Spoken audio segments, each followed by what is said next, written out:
Bueno, en ese Ética sentido, y claro, filosofía. yo de formación soy abogado. Bueno, primo. El tema que voy a desarrollar está muy vinculado con la filosofía, que es un área que toco desde mi disciplina. A mí lo que particularmente nos interesa tiene que ver con el vínculo entre la ética de lo no humano en general y el derecho. No soy un especialista en ética ambiental o en ética animal, sino que he tenido ciertas reflexiones en ese sentido vinculado específicamente con la cuestión jurídica.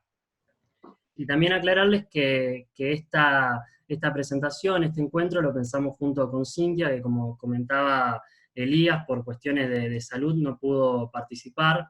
Aún así, como nosotros lo habíamos pensado con cierta unidad, no eran dos presentaciones distintas, sino que íbamos intercalando distintas cuestiones, voy a tratar de abordar también, con ciertas limitaciones, los temas que son de ellas, que ella por ahí maneja con mayor profundidad.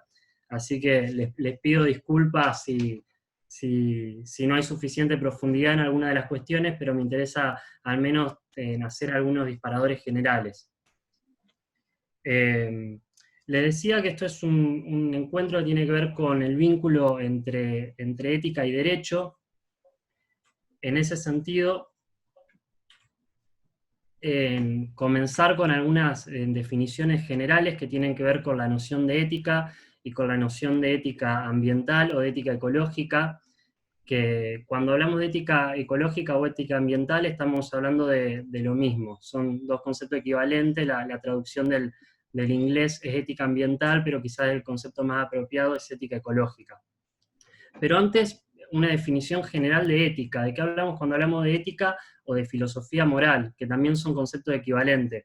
Y acá recupero una definición de Peter Singer, ya que Elías comenzó citando una frase de Singer, que dice que la ética es aquella disciplina, es una rama de la filosofía, que se dedica a analizar el comportamiento en relación a lo que es moralmente bueno o es moralmente malo, es moralmente correcto o es moralmente incorrecto. Y esto aplica solo en la ética tradicional a la conducta humana, y cuando se refiere a entidades no humanas, específicamente los animales, tiene que ver con la tutela de intereses humanos. La ética tradicional se refiere a los animales de una manera indirecta. ¿Qué es lo que pasa con el surgimiento de la ética ecológica? Aquí por primera vez se comienza a vincular la cuestión ecológica y la cuestión animal y la cuestión no humana en general con el terreno de la ética. Las primeras obras que empiezan a plantear una ética que trasciende lo humano, o una ética específicamente no humana, se remontan a principios del siglo pasado, que específicamente al año 1949, con la publicación de un libro de Aldo Leopold, que plantea lo que él denomina la ética de la tierra, que es un autor que vamos a ver en el transcurso de este encuentro. A partir de ahí comienzan a surgir algunas reflexiones, pero como disciplina, como rama específica de la filosofía, se consolida en la década del 70, con algunas revistas especializadas que comienzan a plantear la considerabilidad moral de entidades no humanas, sean animales o la naturaleza o determinados ecosistemas. ¿Cómo definimos la ética ecológica o la ética ambiental? Primero, ¿por qué es ecológica? Trae dos preguntas, ¿por qué es ética y por qué es ecológica? Es ecológica porque se ocupa de la relación entre los seres humanos y entidades no humanas. Esto involucra animales, seres vivos, que incluyen que no sean animales como plantas, por ejemplo, especies, ecosistemas o la naturaleza en su totalidad. De estas cuestiones se derivan las distintas corrientes que se inscriben dentro de lo que es la ética ecológica. Y es ética porque, como dice la definición de Singer, determina conductas que son correctas o que son incorrectas en relación a lo no humano. Pero algo que tiene la ética ecológica y que se separa quizás de otras éticas aplicadas, como puede ser la ética profesional, la ética médica, por ejemplo, es que ofrece fundamentos teóricos para justificar la considerabilidad moral de entidades no humanas. ¿Esto qué significa? Que la ética no solo viene a arreglar conductas, sino viene a modificar también la forma en la cual nosotros de alguna manera concebimos al mundo. Es una ética que viene a revolucionar la ética, si se quiere. Ese es lo más interesante de estas perspectivas. Yo, a pesar de la diapositiva, pude ubicar el chat, así que estoy viendo lo que van poniendo. les pido que si tienen quieren hacer alguna intervención, o tienen alguna pregunta, o quieren hacer algún aporte, lo pueden escribir en el chat y le damos la palabra.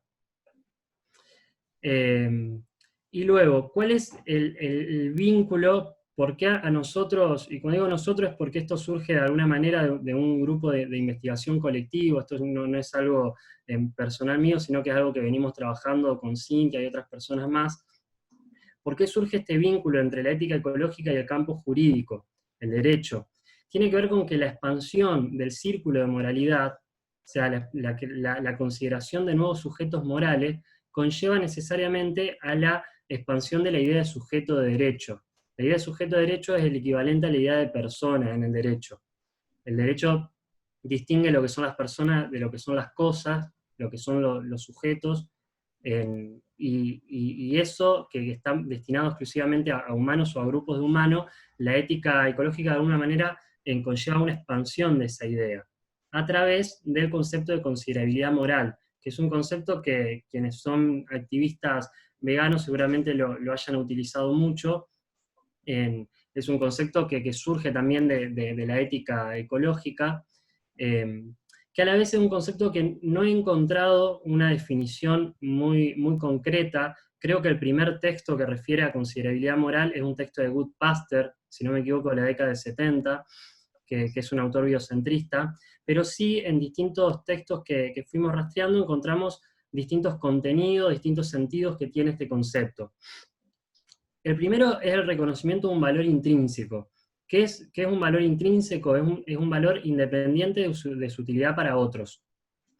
De esta manera, nosotros podemos proteger un animal porque representa una utilidad para nosotros, una utilidad científica, por eso podemos proteger determinados animales en función de poder mantener viva determinadas especies por intereses científicos, pero también podemos protegerlos porque consideramos que tiene un valor en sí mismo. Un valor intrínseco es un valor en sí mismo, independiente de la utilidad que representa para otros.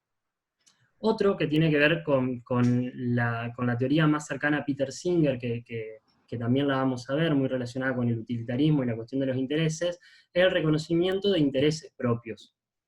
Los animales pueden ser objeto de interés para nosotros, de una manera muy similar al ejemplo que poníamos antes. Podemos tener interés en los animales porque nos brindan determinada utilidad, pero también podemos reconocerle intereses propios a los animales. O sea, nosotros podemos evitar, por un interés, por ejemplo, de afecto, que un animal muera, o podemos cuidar animales.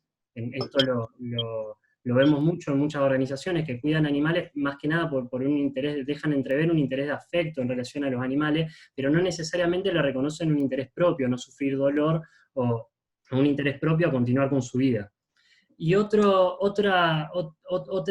contenido que puede tener este concepto tiene que ver con la incorporación de entidades no humanas a la idea de comunidad. Es decir, el reconocimiento de ciudadanía. La ciudadanía es un concepto solamente vinculado a los seres humanos, en principio. La considerabilidad moral permitiría incorporar a la comunidad, a entidades no humanas, y de esa manera también reconocerle en ciudadanía. Bueno, la ética ecológica hay muchísimas vertientes, muchísimas perspectivas, pero en general podemos dividirlas en tres grandes enfoques.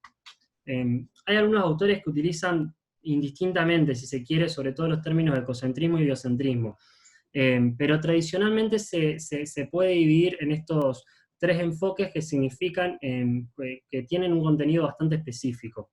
El primero es la ética tradicional, por eso está englobada en otro color, que es la consideración moral, el ser humano como único sujeto, como única entidad considerada relevante en términos morales.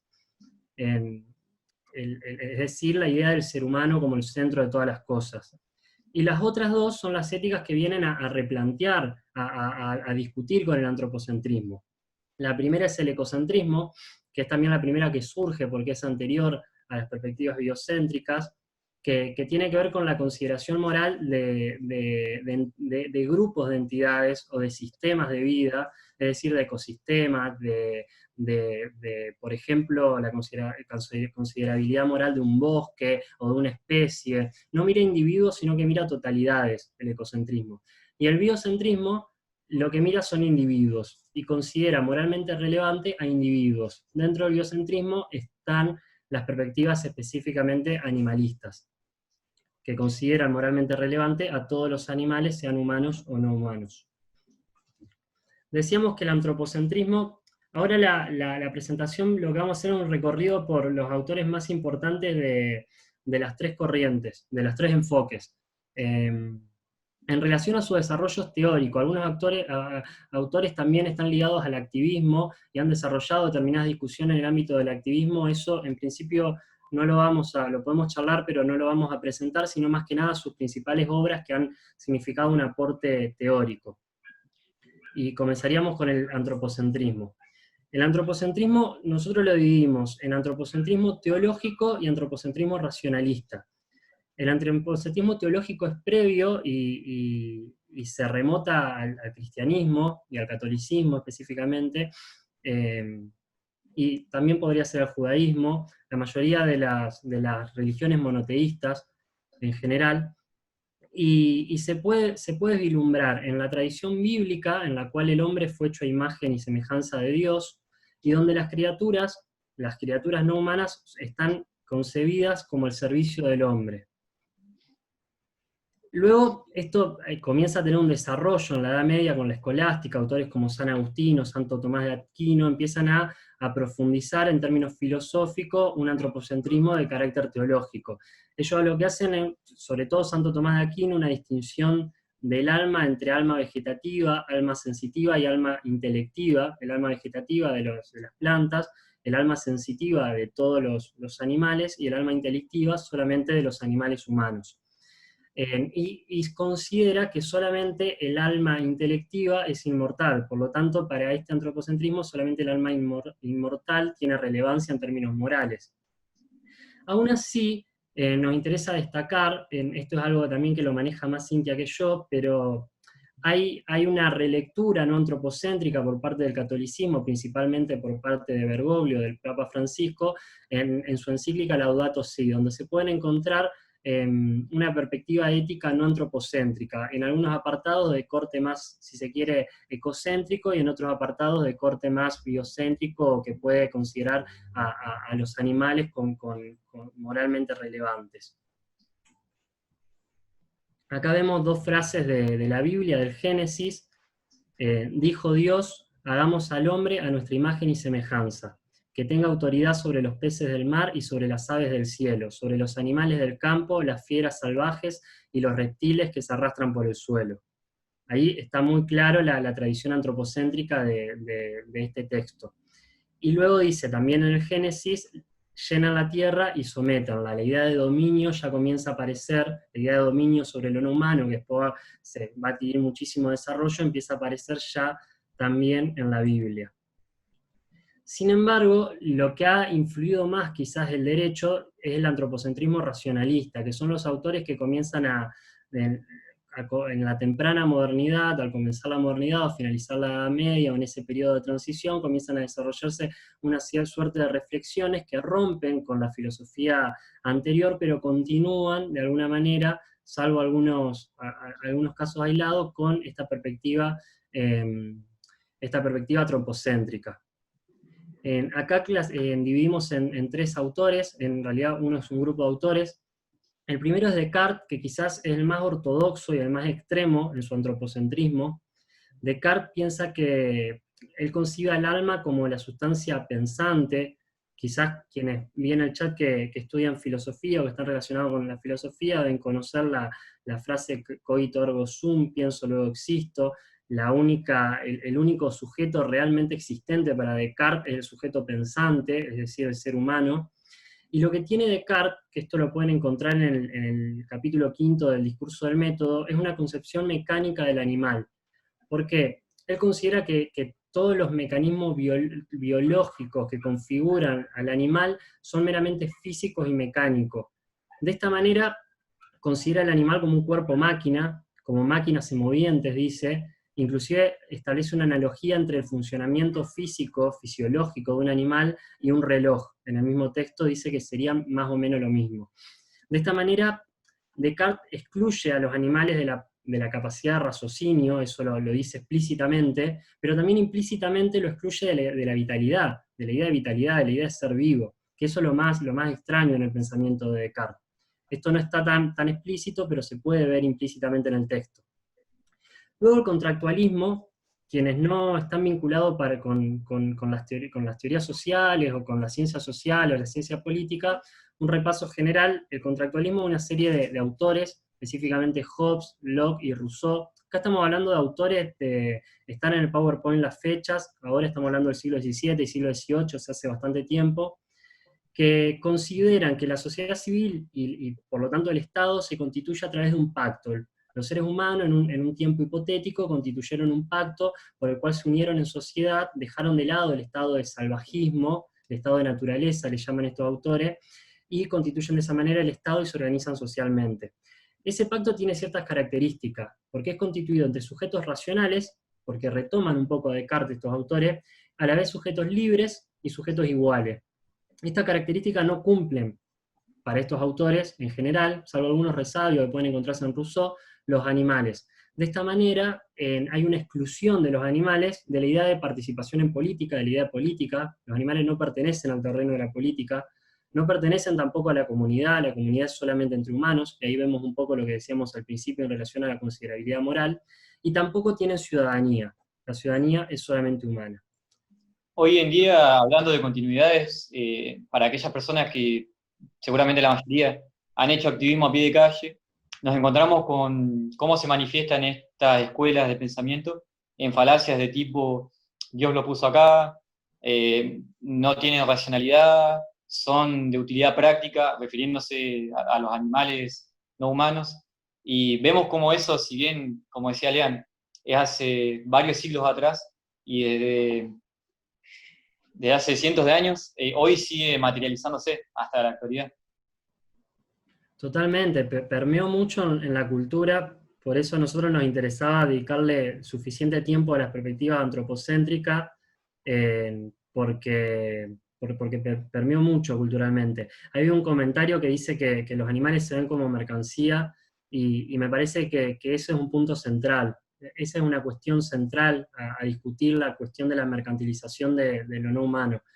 Quizás es uno de los temas que a mí más me interesan y que más he trabajado, aunque no lo vamos a volcar en esta presentación, que está más ligada a la ética, pero se toca un poco indirectamente. Ese tema es súper interesante.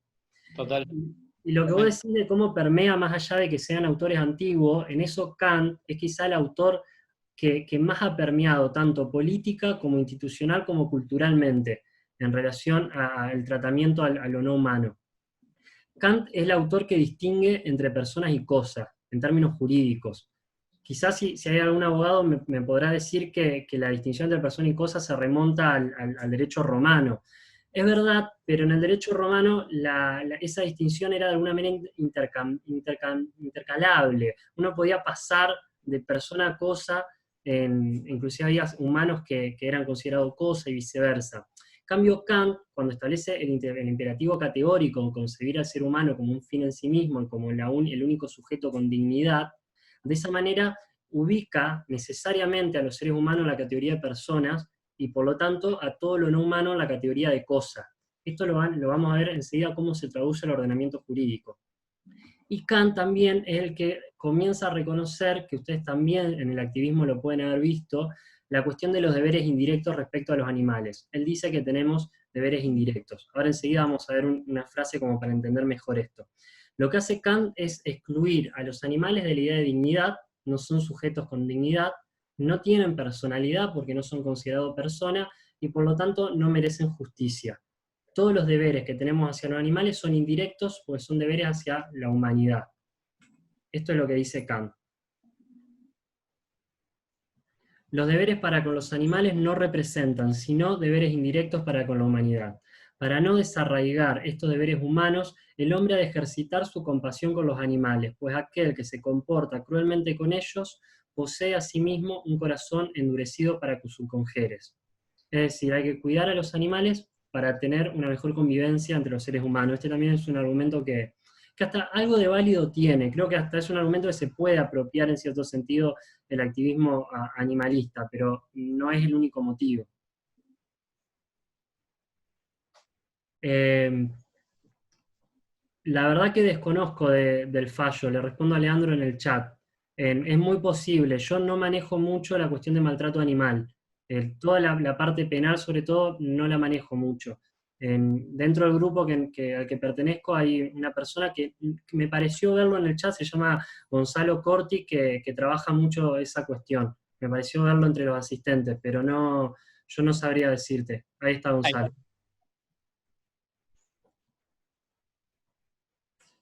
Bueno, lo dejamos para los minutos finales, si querés, esa respuesta. Bárbaro. Bueno, y acá un repaso de cómo el antropocentrismo permeó en nuestro ordenamiento jurídico.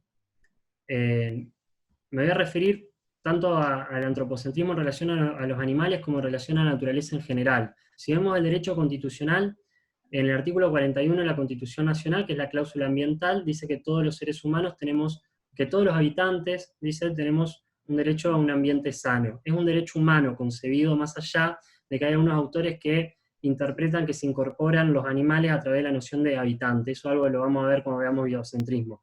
Pero en general es considerado un derecho humano. Los animales no aparecen específicamente en la Constitución, sino que son referidos en términos de diversidad biológica en el artículo 41, y no existen derechos no humanos, a diferencia de otras constituciones, como por ejemplo la Constitución de Ecuador, que reconoce derechos a la naturaleza. En el derecho civil, y esto es personal, yo creo que lo más importante es atacar la distinción entre persona y cosa en el derecho civil, y no tanto abordar la cuestión del derecho penal. En el derecho civil está el núcleo de la discriminación hacia los animales, porque el animal para el derecho civil, quienes no están vinculados con el derecho civil es el derecho que vincula a las personas en términos privados, el derecho regula los contratos, las relaciones privadas entre las personas. Entonces, en este derecho, el animal es considerado como una cosa mueble, apropiable. Mueble significa se puede desplazar, y apropiable que se puede comprar y vender, que está mercantilizada, como decía, si no me equivoco, no recuerdo quién en el chat, Leandro, sí. Leandro. Está mercantilizada porque es una cosa apropiable. De esta manera, el animal tiene el mismo estatus jurídico en el derecho civil que un libro, que una mesa, que cualquier objeto que nosotros vamos a comprar, que inclusive que un caramelo, que un paquete de galletitas, tiene el mismo estatus jurídico en el derecho civil. Y en relación al conjunto de animales, esto es algo que no lo había notado en su momento y lo noté mientras repasaba para este curso. El conjunto de animales es considerado una cosa fungible. El concepto de cosas fungibles significa un conjunto de cosas que se pueden intercambiar hacia adentro sin que haya problemas. Por ejemplo, cuando compramos a granel, cuando compramos una bolsa abierta de cereales, es una cosa fungible. Entonces vos podés tener un conjunto de animales, se pueden intercambiar sin ningún problema mientras mantenga la cantidad de elementos que tiene la cosa fungible. Y también en el derecho civil, en el ámbito de lo que es la responsabilidad, los derechos reales regulan los derechos de propiedad en general. Y en el ámbito de la responsabilidad, que regula cuándo uno es responsable por un acto, por ejemplo, por generar un daño a otro, los animales son vistos como una cosa riesgosa que genera responsabilidad para su dueño. Es lo mismo que te muerda un perro a que se te caiga una maceta de un balcón, por ejemplo. De esa manera, ambos despiertan una responsabilidad por la cosa.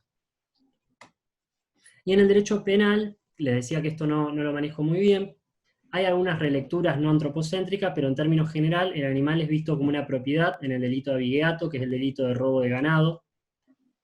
Y los bienes jurídicos protegidos. En la ley de maltrato animal se considera en general, más allá de algunas lecturas posteriores que lo discuten, que se protege la moralidad humana, en el mismo término en los cuales lo planteaba Kant. Y en los delitos ambientales se protege no la naturaleza, no el ambiente en sí mismo, sino la salud pública. Exacto, los contratos de compraventa son contratos que se regulan por el derecho civil, dice, bueno, Luna Ríos hizo referencia a eso, y tiene que ver con este tipo de regulaciones que considera a los animales como cosa. Este es el artículo 41 de la Constitución Nacional, que considera que no recupera la idea de animal, más que en la referencia a la diversidad biológica, aunque hay un profesor de La Plata que se llama Aníbal Falvo, un profesor de Derecho Ambiental, que dice que el concepto de habitante lo toma de la biología, que los habitantes incorpora habitantes de un ecosistema, humanos y no humanos, entonces dice que los animales entran al artículo 41 a través del concepto de habitante. Eso me parece re interesante, es la única persona que hizo una lectura no antropocéntrica de este artículo. Acá vemos muy en crudo el Código Civil, en relación al artículo de casa que está en los modos de adquisición, el del dominio. Cuando hablamos de modo de adquisición del dominio, hablamos de cómo adquirir una propiedad. Y la apropiación es una forma de adquirir una propiedad. Dice, el animal salvaje o el domesticado que recupera su libertad natural pertenece al cazador cuando lo toma o cae en su trampa. Mientras el cazador no desista de perseguir al animal que hirió, tiene derecho a la presa, aunque otro la tome o caiga en su trampa. Pertenece al dueño del inmueble el animal cazado en él sin su autorización expresa o tácita. La cosificación y la mercantilización del animal en este artículo es evidente. Y este es un ejemplo de la mayoría de los artículos que refieren a la cuestión animal en el Código Civil. Es Esto dolorosamente especista. totalmente especista, sí. Y esto aclarando de que el Código Civil originalmente, Vélez Sarsfield, de hace 2 siglos, fue cambiado hace muy poco. Y había expectativas. Hay códigos civiles en Europa que reconocen al menos a los animales como seres sintientes. Nosotros no avanzamos absolutamente nada en ese sentido, quedó exactamente el mismo esquema. Hay un artículo que lo había agregado y después lo saqué, que tiene que ver con cómo una persona adquiere el dominio sobre un panal de abeja cuando las abejas se van, que es bizarro. Hay una compañera nuestra que se llama Valeria Berro que escribió un artículo que analiza, valga la redundancia, ese artículo, es muy interesante, porque es un delirio como está planteado. ¿Y cómo cambió esto de la racionalidad sobre los hechos? Totalmente. Cuando se decreta, corregime, Lean, la ley de protección en contra del maltrato animal, la duda de los legisladores era, bueno, pero ¿qué hacemos con el ganado? Y Exacto. se cae en la incongruencia de hay animales y hay animales que son utilidad, son mercancía. Totalmente, hay lo que llama Valerio Pócar un especismo de segunda categoría, es decir, más allá del especismo hay animales que reciben menos discriminación que otros. Ni hablar los animales de producción no se le considera ni animales siquiera. Esto es un artículo del Código Penal, no les pude traer, lo iba a buscar y no tuve tiempo, las actas del debate parlamentario donde hacen referencia cuando aprueban la ley de maltrato animal en la década del 50 a que no se está protegiendo el animal en sí mismo, sino en términos kantianos la moralidad pública. Año 1954, exacto. Bueno, dentro del ecocentrismo, quizás sea una corriente que a ustedes no les interese tanto, pero me parece igual importante desarrollarla porque se dan todos estos debates al mismo tiempo y dialogan entre sí, tanto los autores animalistas como ecocentristas de alguna manera dialogan y se critican mutuamente y también toman conceptos uno del otro y de alguna manera aportan a la considerabilidad moral de lo no humano que al menos en términos jurídicos el dispositivo jurídico sería el mismo, entonces se complementan y se ayudan mutuamente estas dos perspectivas. El ecocentrismo decíamos que considera el mundo natural como un valor en sí mismo, pero en términos sistémicos, o sea, en términos no individuales, no a los animales en sí, sino a los animales como especie, a los ecosistemas, a un río, a un bosque, etc. Acá vamos a ver 2 autores nomás. A ver, que no me deja pasar la diapositiva. El primero es el que a mí me parece muy importante porque es el primer autor que permite considerar moralmente lo no humano, que es Aldo Leopold en La ética de la tierra. Él plantea, la ética presupone una comunidad de individuos interdependientes. Él hace mucho enfoque en la idea de interdependencia. Y él trabaja también con la idea de comunidad. De esta manera, ¿qué es lo que hace la ética de la tierra para no andar mucho en la teoría de Leopold? Lo que hace es ampliar los beneficios de la comunidad y los deberes mutuos que se generan al interior de la comunidad a el conjunto de las entidades no humanas. Pero cuando habla del conjunto de las entidades no humanas, habla de la comunidad biótica. La comunidad biótica es el concepto similar a ecosistemas, pero sin incorporar lo que es materia inerte o entidades no vivas. Sería todos los seres vivos de un ecosistema. El tema es que Aldo Leopold lo ve en conjunto, lo analiza en conjunto, y establece una máxima que ha sido muy criticada por los animalistas, y vamos a ver cuáles son los puntos débiles de esta máxima, que dice: una cosa es correcta cuando tiende a preservar la integridad, la estabilidad y la belleza de la comunidad biótica, y está mal cuando tiende a lo contrario. Esta frase trae algunos problemas que me gustaría repasar, porque la mayoría han sido planteados por distintos autores animalistas, que tiene que ver, el primer problema es el conflicto que se da entre la preservación de la integridad, la estabilidad y la belleza de la comunidad biótica con la protección de los miembros de esa comunidad biótica.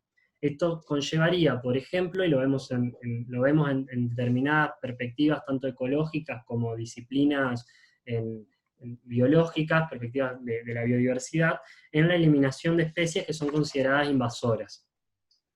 El segundo problema se deriva de este. Si nosotros consideramos que hay que preservar sí o sí la integridad, la estabilidad y la belleza de la comunidad biótica, de esta manera hay que exterminar aquellas especies que alteran la integridad, la estabilidad y la belleza de la comunidad biótica, ¿qué hacemos con los seres humanos? Que es la principal responsable de violar este mandato. Entonces, ¿cuál es la respuesta de Leopold a este problema? La ética de la tierra se complementa con los derechos humanos. Esto me parece que está bueno, es positivo, pero significa también un problema, porque de alguna manera Leopold no termina de plantear una ética no antropocéntrica, porque pone los derechos humanos por sobre encima de la ética de la tierra. La ética de la tierra se debe cumplir siempre y cuando no se violen los derechos humanos. Estaría bueno si hacemos eso incorporando también los derechos de los animales. Ahí es donde está la debilidad del planteo de Aldo Leopold. Aún así, yo le reconozco mucho, porque es uno de los primeros autores que ha trabajado estos temas y ha dado inicio a un conjunto de reflexiones que son muy interesantes. Estamos hablando de 1949. Y Ernest Naes es el otro autor ecocentrista que nos interesaba plantear. No vamos a hacer mucho hincapié en lo que es la ecología profunda. Él es el padre de la ecología profunda, un término que comienza a aparecer en la década del 73, muy, muy contemporáneo también a los debates del animalismo, en hacer una breve referencia a qué es la ecología profunda. Él critica las políticas ambientales de corte superficial, que él llama, y critica la ideología de producción y de consumo. Corte superficial significa cuidar el ambiente sin cambiar radicalmente todo el esquema de producción y consumo. En esto considero que hace un aporte muy interesante Ernest Naes, al menos al ecologismo. En este sentido, hace dos aportes, creo, uno al ecologismo y uno al animalismo. Este es el aporte que hace al ecologismo, la idea de criticar esas discusiones que se estaban dando en la década del 70 sobre conjugar el desarrollo y el medio ambiente. Él dice, no se conjuga, hay que cambiar radicalmente todo. Él plantea un sistema filosófico abierto, libre y personal, que ahí aparece el término de ecosofía. Esto es muy profundo, los que son de filosofía les puede interesar, yo la verdad no lo manejo en profundidad, hay algunos textos sobre esta perspectiva que son interesantes, más allá del texto básico de Ernest Naes, que te acercan a estas perspectivas como para inmiscuirse más, pero es como un mundo aparte. Lo que tiene Naes para destacar en relación a los debates de la ética ecológica es que tiene un enfoque relacional. A diferencia de Aldo Leopold, que tiene un enfoque sistémico, donde más totalizante, por eso en autores como Tom Regan, a Aldo Leopold y a sus seguidores lo tratan hasta de nazi en algún momento, porque es más totalizante. Acá él plantea el foco en la relación. Eso me parece que está bueno porque hace hincapié en la interdependencia de todos los seres vivos y plantea dos conceptos. Uno que no aporta mucho, que es el igualitarismo biológico, que dice que todos los seres vivos son iguales en valor intrínseco, no aporta mucho porque no tiene implicancias prácticas concretas. Y otro que creo que sí aporta, inclusive aporta a la discusión sobre los derechos de los animales, que es el principio de autorrealización, por el cual todas las entidades que viven en el planeta tienen el mismo derecho de vivir y florecer, pero conforme a sus propias formas individuales de desarrollo. Entonces no vamos a considerar los mismos derechos para todas las entidades. Esto es algo que lo sostiene también Peter Singer, lo vamos a ver cuando veamos Peter Singer. En ese sentido me parece que es un aporte interesante el concepto de autorrealización y que se puede traspolar al animalismo. Bueno, esta es una frase de Naes que plantea la idea de transformar absolutamente los principios que rigen las políticas ambientales, anclado en la cuestión de la diversidad, la complejidad, la autonomía, la simbiosis, algo muy importante para Naes, y no solamente en el agotamiento de los recursos o la contaminación que afecta, ni siquiera afecta a los humanos, sino afecta más que nada a la economía. Es la discusión más fuerte en términos ambientales. Y luego ver algunas perspectivas ecocéntricas que se han planteado en la jurisprudencia y en la legislación. La más destacada es el reconocimiento de derechos de la naturaleza que se da en las normativas del buen vivir. El buen vivir es algunos procesos, nosotros estudiamos mucho con Cintia lo que es el buen vivir, tanto en relación a la naturaleza como en relación a los animales. Lo sacamos de este curso porque sería muy largo y los agotaríamos con algo que quizá no le interese, pero tiene algunos elementos interesantes para pensar la cuestión animal desde otra perspectiva, que no es la ética animal. Acá se reconocen derechos a la naturaleza en la Constitución de Ecuador y en dos leyes de Bolivia. Hay nuevos sujetos de derecho que comenzaron a aparecer a nivel jurisprudencial en cortes de Suprema de Colombia, de India, de Australia, no en la corte, sino en un reconocimiento a través de un contrato entre el Estado y una comunidad indígena, que tiene que ver con declarar sujeto de derecho en determinados ecosistemas, principalmente lo que son ríos, la Amazonía en Colombia. Río es como lo más común, y puede ser también algún tipo de parque nacional o algún tipo de ecosistema de otras características, pero más que nada ríos. Y en Argentina, la Corte Suprema de Justicia comenzó a dar por primera vez un enfoque no antropocéntrico en términos ecocéntricos, no en términos animalistas, pero sí en términos ecocéntricos. Al plantear en un fallo de este año, ya lo planteó en dos fallos, si no me equivoco, en tres fallos ya lo planteó en este sentido, que el paradigma jurídico que ordena la regulación del agua es ecocéntrico sistémico porque no tiene en cuenta solamente los intereses privados o estaduales, sino lo del mismo sistema. De esta manera está bueno esto porque la Corte está rompiendo con el antropocentrismo, y esto te permite también mechar, por ejemplo, el reconocimiento de animales o de otras integridades que no les interesen con perspectiva distinta quizá a la que lo abordó la Corte, pero de alguna manera se está rompiendo algo que es un cambio importante, más a nivel de Corte Suprema de Justicia. Eso te quería preguntar, Lean. ¿Esto es una buena vía de acercarse a la regulación de derechos animales por una vía distinta, pero que en definitiva ha generado como cierto grado de consideración que de otra manera no estaba llegando? Exacto, en términos éticos esto plantea conflictos y los vamos a ver. La idea es terminar esta charla con esos conflictos. Pero en términos jurídicos lo único que plantea son oportunidades, porque en términos jurídicos el problema es reconocer a entidades no humanas como personas. El problema no es el conflicto entre ética animal y ética ambiental, sino el problema es romper la dicotomía kantiana de persona y cosa. Entonces, en términos jurídicos, para nosotros es una oportunidad para reconocer cualquier tipo de entidad, la posibilidad de reconocer nuevos sujetos de derecho, más allá de los conflictos éticos que se desplieguen. Eh, bueno, no sé cómo estamos de tiempo, ahora entramos con el biocentrismo y las perspectivas específicamente animalistas, considero que estamos más o menos en la mitad, no sé si querés que hagamos una pequeña pausa, si están cansados, si seguimos, yo no tengo ningún Dale. problema. Yo como Si ustedes. querés, cortamos hasta las 8:05, damos un minutito para que puedan despejarse, si tienen que ir al baño, buscar agüita, hacer mate, o ir comentando en el chat qué les fue pareciendo esta primera parte.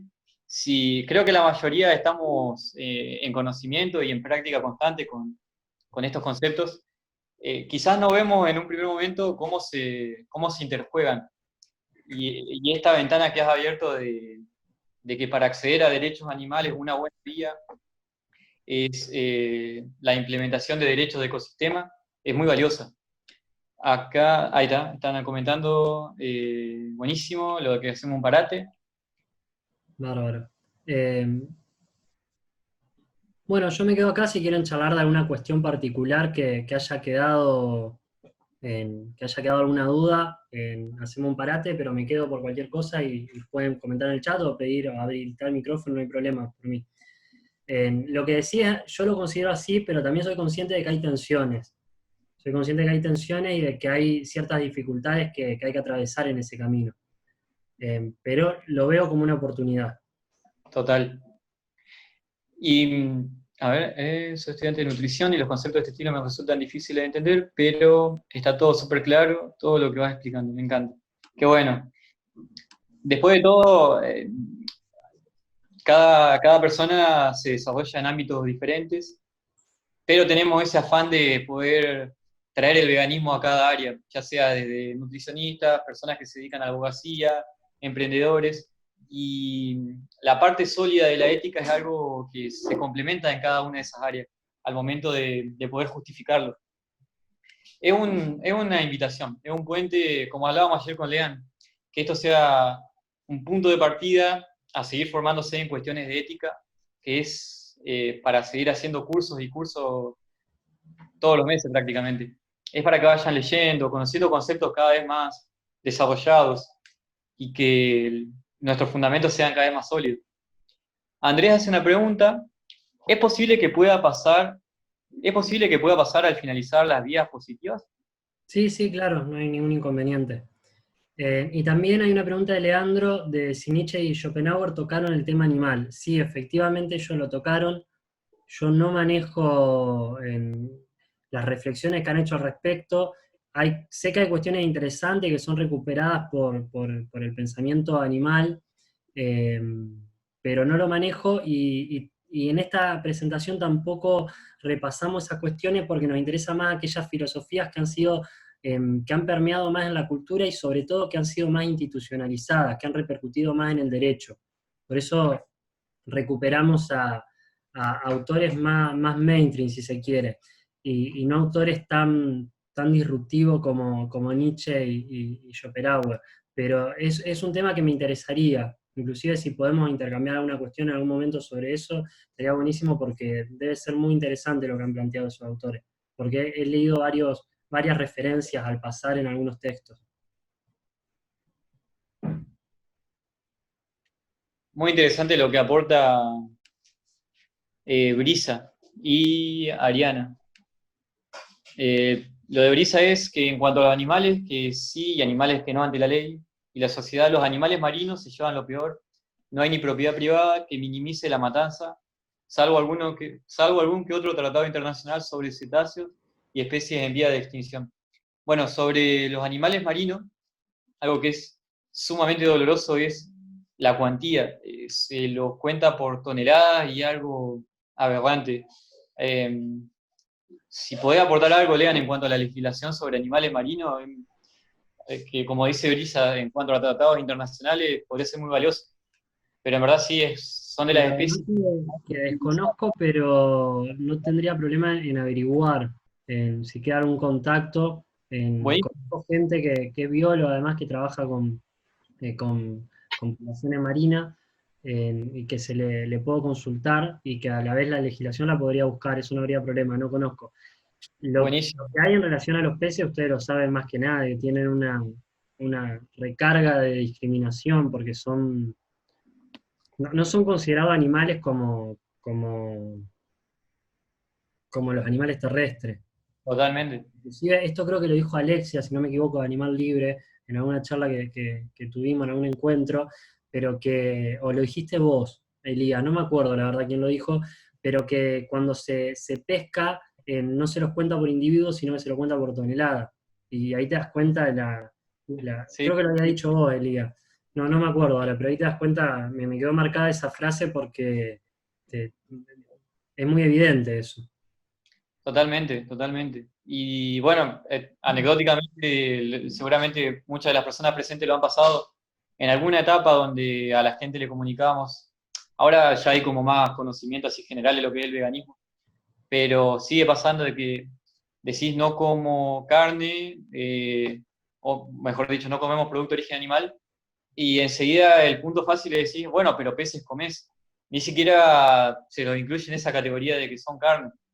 Es terrible. Y de hecho hay estudios que hablan de que tienen una sensibilidad más desarrollada que otras especies y una conexión con el entorno que es terrible pensarlo en el sufrimiento que tienen al momento de padecer las cacerías indiscriminadas. Es atroz, es algo que literalmente te quita el sueño de pensar cómo poder terminarlo. Ari pregunta, yo quería saber si en Santa Fe existe algún grupo de estudio o investigación en el que se traten estas cuestiones para participar desde la disciplina filosófica. Estoy empezando a trabajar en mi tesis de grado y me interesaría tratar esta temática. Muy bueno. ¿Vos sabés algo, Lean? Si no, es algo que nos queda para averiguar y para pasar la información. Yo pertenezco a un grupo de investigación que es de abogacía, de la Facultad de Derecho, pero es interdisciplinario, está compuesto por personas de distintas disciplinas. Nosotros buscamos herramientas jurídicas que permitan abordar la cuestión ecológica. En su momento, hay líneas de investigación específicamente sobre lo animal en ese grupo de investigación. Inclusive alguien que ha trabajado mucho eso, Gonzalo Corti, que está acá. Yo no sé si hay específica del ámbito de la filosofía, pero podés buscarnos en redes sociales como Meulen, tanto en Facebook como en Instagram, ver un poco las actividades que hacemos. Nosotros tenemos línea de investigación sobre la cuestión animal ahí, aunque el proyecto no es específicamente sobre filosofía o ética y tampoco sobre la cuestión animal. Es más que nada sobre la cuestión ecológica, más anclada en lo jurídico, pero de una perspectiva interdisciplinaria donde hay gente de historia y gente de diversas disciplinas. Qué bueno. Conozco si hay algo específico sobre lo que consultás. Carolina dice, hola, soy... Uy, se me fue el mensaje. Hola, soy médica y me interesa la bioética. Algo que es muy complejo es el de animales en investigación. Totalmente. Total. Me volé. Sí, esto que dice Brisa, de que como sienten distintos y son demasiado distintos físicamente a nosotros los humanos, el olor y las sintiencias de ellos son normalmente ignorados. Es el pilar del especismo, es atribuir características diferentes a lo que es esencial y que, de hecho, no hemos ahondado demasiado en cuestiones esenciales de su naturaleza como para ni siquiera otorgarles el beneficio de la duda. Hay Totalmente. situaciones indiscutibles a la hora de generarles daño y que se pasan completamente por alto. Sí, Pero las investigaciones sobre la etología y el comportamiento animal le termina dando más razón al animalismo que a la perspectiva antropocéntrica. Encuentran cultura en los animales, encuentran tecnologías, todos conceptos que estaban totalmente reservados para los seres humanos. La etología lo comienza a aplicar. Ese es un campo que yo no he recorrido mucho, pero que me interesaría en algún momento ver qué desarrollo hay de la etología en relación al comportamiento de animales con cuestiones como cultura, tecnología, raciocinio, determinadas facultades que... Bueno, hay algo en Tom Regan de eso. hay una definición que me encanta y es entender que la diferencia que tenemos con los demás animales siempre son de grado y no de tipo. Es decir, en el estadio evolutivo en el que estamos, tenemos diferencias y similitudes, pero son irrelevantes al momento de juzgarlo de tal manera que eso implique su propio bienestar. Totalmente. Listo, voy a investigar sobre... Ah, eso no se me fue el mensaje. Ariana, no sé en Santa Fe, pero está el ILECA, una sigla, ahí está, Instituto Latinoamericano de Estudios Críticos Animales. Qué buen dato. También tiene una perspectiva interdisciplinaria. Qué bueno, Sol. Gracias por el aporte. Yo he visto algunas publicaciones de ellos, parece que está bueno lo que hacen. No los conozco personalmente, pero lo he visto en alguna red. ¿Crees que sigamos? Dale, ya han pasado 10 minutitos. Que tengan el mate, el té, el café, las galletitas listas y le damos comienzo a la segunda parte. Hemos pasado por la perspectiva antropocentrista, la biocentrista, no. Ahora entramos con el biocentrismo, donde se incluyen también las perspectivas animalistas. Tal cual. Y ahora vamos con el biocentrismo. Volvemos a las diapositivas. Bueno, ¿se ven las diapositivas? Yo la veo perfecta. Bárbaro. El biocentrismo considera la vida como valor en sí mismo, pero la vida en su individualidad. O sea, considera a los individuos que tienen vida como un valor en sí mismo. Acá la discusión en que se da al interior del biocentrismo tiene que ver con qué seres vivos lo vamos a reconocer moralmente. Y una de esas perspectivas que hay en relación a esa pregunta, una de las respuestas que hay, tiene que ver con los animales, con todos los animales, sean humano y no humano, y ahí se inscribe específicamente lo que es la ética animal, y que se traduce también en los movimientos activistas animalistas. Entonces, en este apartado vamos a recorrer algunos autores del animalismo. Pero antes de entrar en los autores específicamente animalistas, me interesaría volver un poco a esos siglos de comienzo de la modernidad, donde vimos el pensamiento de Descartes, donde vimos el pensamiento de los contractualistas, el pensamiento de Kant. En esos siglos también hay algunos autores que plantearon otra cosa y que han sido de alguna manera invisibilizados en relación a estos planteos, porque han influido muchísimo en relación a otros planteos, pero en esta cuestión han sido invisibilizadas por la filosofía. Acá hay varios autores, se pueden sumar, entiendo yo, no los manejo, pero los que citaba Leandro, Nietzsche y Schopenhauer, pero en este caso voy a rescatar a David Hume, al empirismo de David Hume y al utilitarismo de Jeremy Bentham, que ustedes lo pueden conocer a través de la recuperación que hace Peter Singer. David Hume es un autor que raramente no es muy abordado por el pensamiento animalista, no aparece casi en los libros de ética animal, al menos yo no lo he encontrado. Investigación sobre el entendimiento humano, que habla de la razón de los animales. Literalmente, el tipo en 1700 le reconocía razón a los animales. Hume, ¿qué es lo que hace? Hume es un empirista. El empirismo inglés, a diferencia del racionalismo de Descartes, que trabajaba más con el terreno de las ideas, buscan analizar las cuestiones en concreto y establecer analogías y sacar conclusiones a través del análisis empírico. De esta manera, Hume encuentra los animales, en los seres humanos y algunos animales, primero los animales, determinadas cuestiones anatómicas que él las extiende al resto de los animales. Él dice, si los animales tienen el sistema sanguíneo, todo el funcionamiento del sistema sanguíneo y del corazón del resto de los animales se va a regir por las mismas normas. Y luego dice, si el ser humano tiene también un sistema sanguíneo y tiene también un corazón, este sistema fisiológico se va a regir por las mismas normas. Esto se puede aplicar a la respiración, se puede aplicar al sistema digestivo, etc. Él lo que hace es analiza una cualidad fisiológica, la ve en distintos animales y hace una analogía y la extiende al resto de los animales. ¿Por qué es importante esta analogía? Porque él dice que se rige por las mismas leyes, que no hay una diferencia sustancial. Y acá está lo más importante de Hume. Él hace una extensión, una segunda extensión de esa analogía, de la analogía que él plantea en el plano físico, a la totalidad de los animales, humano y no humano, hace una extensión al plano mental. Él dice, hay determinados comportamientos de los animales que son muy parecidos a los de los seres humanos, responden ante determinados estímulos de la misma manera. Eso es evidente, nosotros lo podemos ver con cualquier animal, en que a determinados estímulos responde de la misma manera que un ser humano. Entonces, ¿cómo responde él a esta cuestión? Que es algo muy revolucionario para mí, para su época, y es raro que haya pasado tan desapercibido. Él hace una extensión de la teoría del entendimiento humano al resto de los animales. De esta manera, él hace algo que rompe absolutamente con el esquema kantiano, contemporáneo a Kant, y que es muy interesante porque él considera que la diferencia, es muy interesante en esta época, yo creo que ahora es una obviedad, pero en esta época era muy interesante, que la diferencia entre los seres humanos y el resto de los animales no es sustancial, sino que es de grado.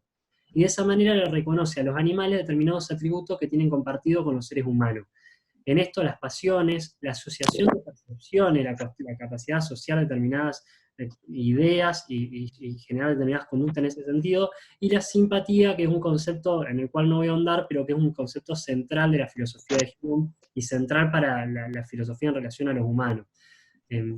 Esto me parece muy importante porque rompe esa barrera entre lo humano y lo no humano en una época muy temprana. Luego tenemos a Jeremy Bentham, que Jeremy Bentham quizás lo conozcan más porque es el autor en el que basa su teoría ética y filosófica Peter Singer. Jeremy Bentham es el padre del utilitarismo. Esta es otra corriente distinta al empirismo.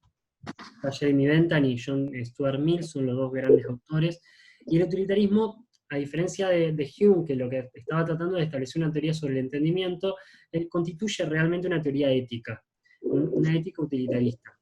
Lo que vamos a ver ahora son las características básicas de la ética utilitarista, y luego vamos a ver cómo esto Peter Singer lo traspola a la cuestión animal. La ética utilitarista, en primer lugar, es una ética hedonista. ¿Por qué es hedonista? Porque considera que todo placer es intrínsecamente bueno y que el dolor siempre es malo. Esto, fíjense estos conceptos cómo lo van a ir relacionando quienes son activistas por los derechos de los animales y quizás no se hayan acercado a Jeremy Bentham o el utilitarismo con determinados lenguajes que se utilizan en el activismo animalista. Luego es una ética consecuencialista, porque mira las consecuencias. Para esta ética es correcto aquello que aumente la felicidad de la parte cuyo interés, aparece la noción de interés, está en cuestión. Y es una ética universal. ¿Por qué? Porque la parte cuyo interés está en cuestión no es un individuo, sino es un conjunto de individuos. Acá va a aparecer el límite y el problema de la ética utilitarista, que lo vamos a ver también en Tom Regan. Es una ética no antropocéntrica, este es el gran aporte que hace Jeremy Bentham. ¿Por qué? Porque la comunidad, ese conjunto de individuos, está integrado por todos los seres que tienen intereses. Jeremy Bentham es la primera persona que relaciona la idea de intereses con la capacidad de sentir placer o sentir dolor, o de sufrir o disfrutar. Para él, tener interés, o sea, vos tenés interés si sos un ser sintiente, si tenés capacidad de sufrir y de disfrutar. Y la comunidad está integrada por todos los seres que tengan intereses, no importa si son humanos o no humanos. Y es una ética agregativa porque el interés de la comunidad es la suma de los intereses de todos los miembros. Este es el segundo problema y límite que tiene la ética de Jeremy Bentham. Esto va a traer consecuencias negativas en lo práctico, que lo vamos a ver, por eso lo destaco. Lo vamos a ver con Peter Singer y con Tom Regan. Y es una ética igualitaria, esto es algo positivo, porque considera a todos los intereses de igual manera.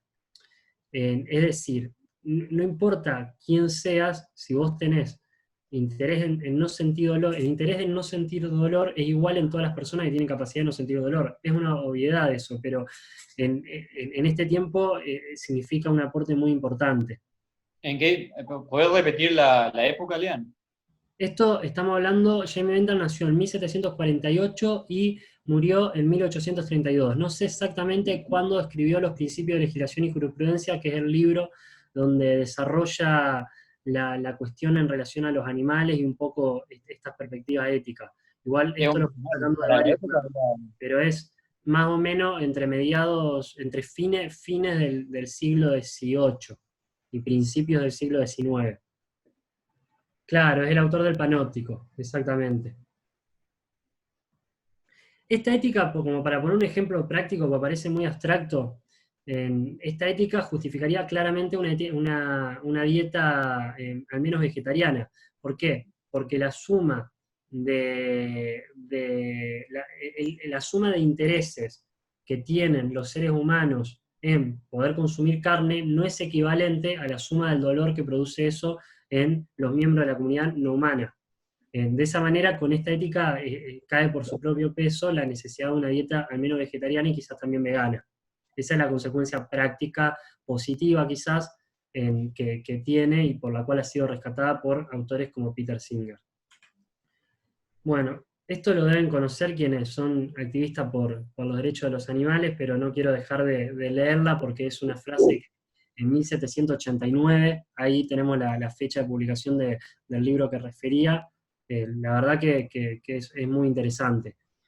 Dice, podría llegar el día en que se reconozca que el número de piernas, la vellosidad de la piel o la terminación del sacro son razones insuficientes para abandonar a un ser sensible a su propia suerte.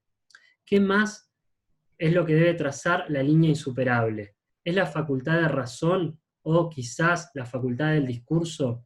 Un caballo o un perro adulto son, más allá de toda comparación, animales racionales, así como más conversadores que un bebé de un día, una semana o incluso un mes. Pero supongamos que el caso fuera de otro modo. ¿De qué serviría? La pregunta no es, ¿pueden razonar ni pueden hablar?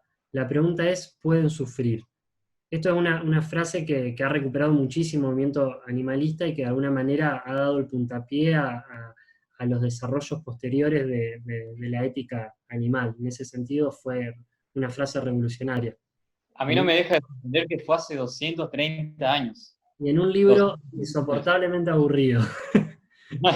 Tratado de legislación sobre jurisprudencia. Es muy linda esa frase. Bueno, y ahora entramos a Peter Singer. Peter Singer es uno de los autores que trabaja Cintia, así que les pido disculpa con los límites que tenga la explicación. Bueno, ustedes saben que Peter Singer, ahí está mal la fecha, si no me equivoco, es 1976, ¿no es cierto? Liberación Animal. Creo que está mal en el PowerPoint la fecha. Publica en la década del 70 Liberación Animal, que es un libro fundante del movimiento animalista.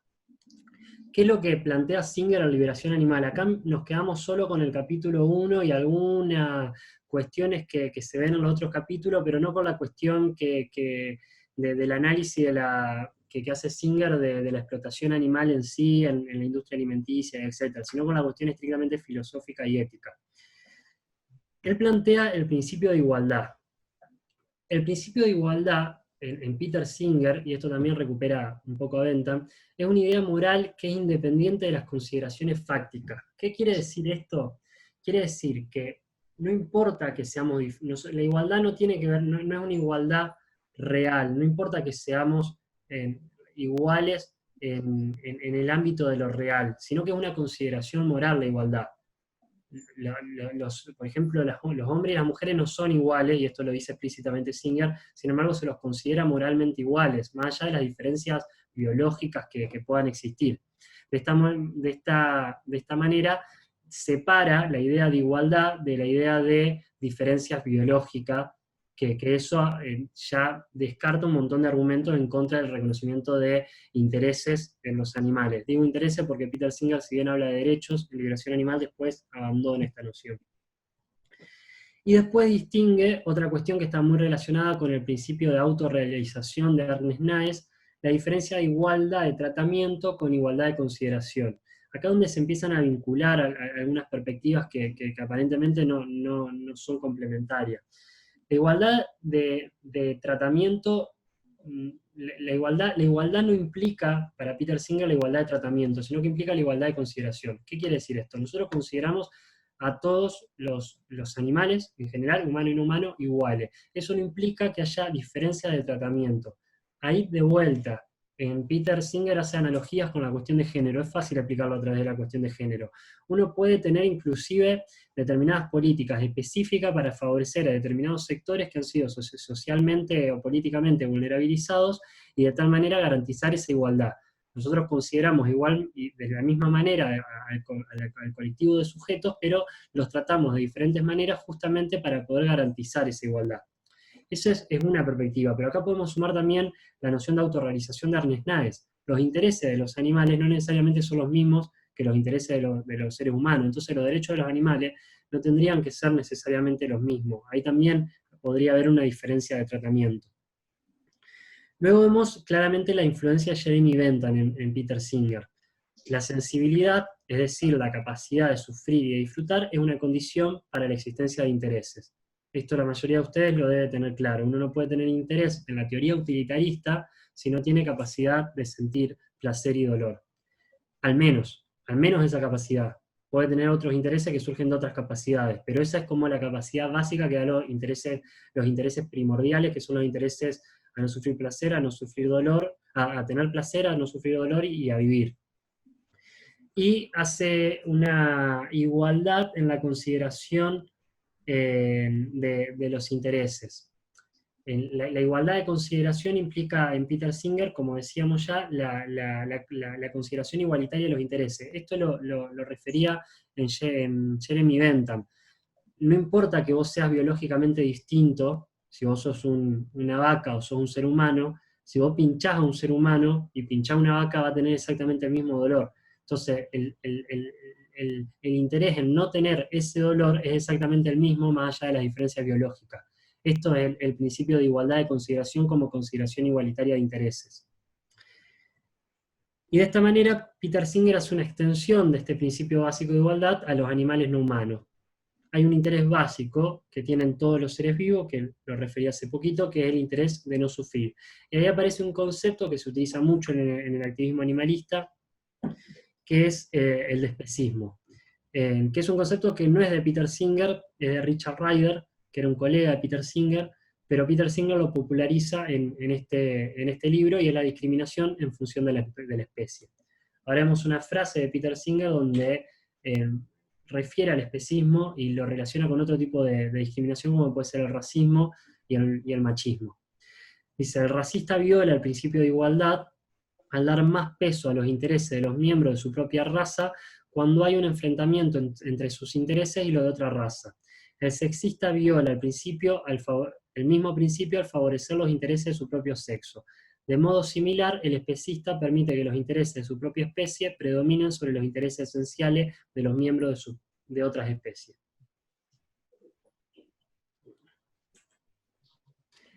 El segundo autor que nos interesaba destacar dentro del pensamiento animalista es Tom Regan. Tom Regan se diferencia de Peter Singer en que Peter Singer elabora una teoría ética de reconocimiento de intereses, y Tom Regan elabora una teoría de derechos.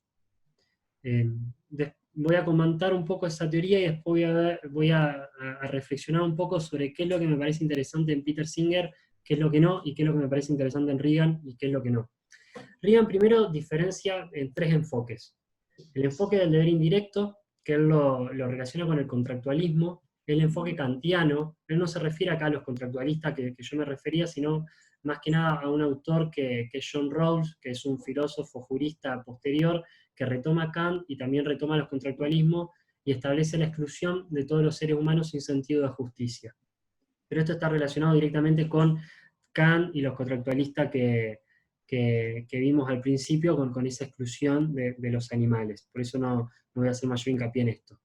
Los enfoques del deber indirecto tienen que ver con el utilitarismo de Peter Singer. Acá vemos, en Tom Regan hace una crítica a Peter Singer que yo considero válida, es el límite, creo, de la teoría de Peter Singer, que establece muy buenos justificativos para considerar moralmente a los animales, pero tiene serios problemas en su aplicación práctica. ¿Por qué? Porque Peter Singer hace una valoración cuantitativa de los intereses. ¿Vieron cuando decíamos que era una ética universal y una ética agregativa? No analiza los intereses en términos individuales, sino en términos colectivos. De esa manera puede llevar a la violación de los derechos humanos. ¿Por qué? Porque la suma del conjunto de intereses puede implicar el desconocimiento absoluto del interés de alguno de sus miembros.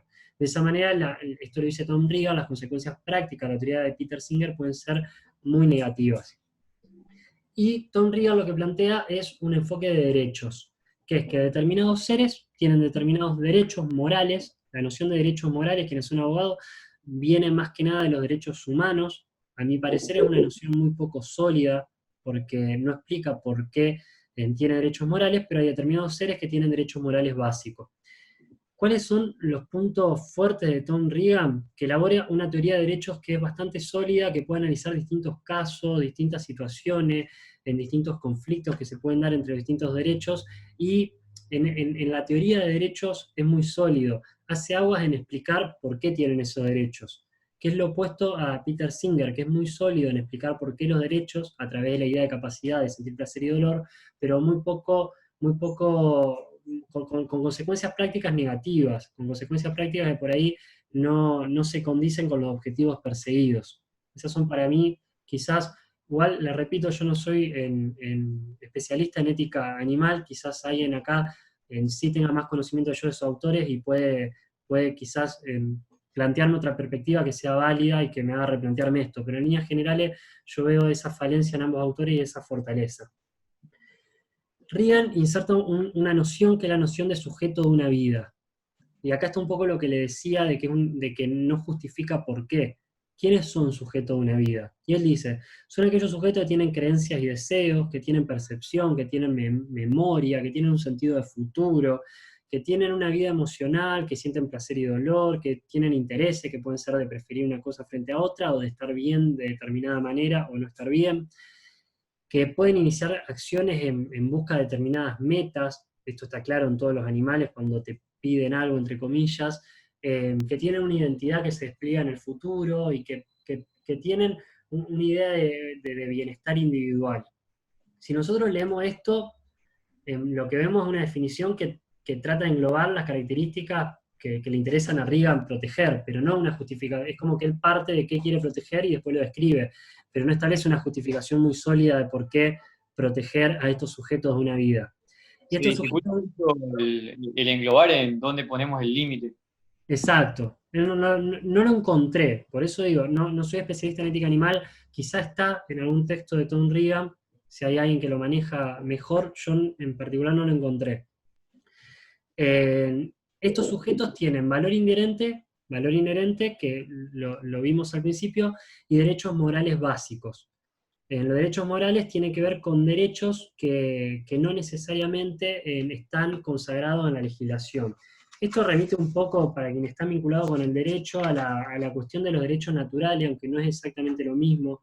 Yo particularmente soy muy crítico de esas ideas que se desprenden más que nada de la teología, de la idea de derechos que, que trascienden, porque es muy difícil preguntarse, bueno, ¿quién define esos derechos? ¿Cómo se define? ¿Qué contenido tienen? Los derechos legales dependen del ordenamiento jurídico. Acá voy a diferenciar lo que son los derechos legales de lo que son los derechos morales, para que se entienda bien qué derecho le reconoce Tom Reagan. Los derechos legales dependen de un ordenamiento jurídico, pueden graduarse, pueden, tienen como límites, y son el resultado de un acto creativo, que puede ser individual, de un dictador, o puede ser de un parlamento, por ejemplo, cuando reconoce derechos. En cambio, los derechos morales son universales, se aplican a todos por igual y preceden a cualquier acto creativo. No tienen mucha explicación para mí. Por eso no me parece lo suficientemente sólida, no son adquiridos. No sé quién los define. De acá se desprenden dos sujetos. Los sujetos de una vida pueden ser agentes morales y pacientes morales. Esto retoma un poco la teoría kantiana. Esto sí está muy bueno.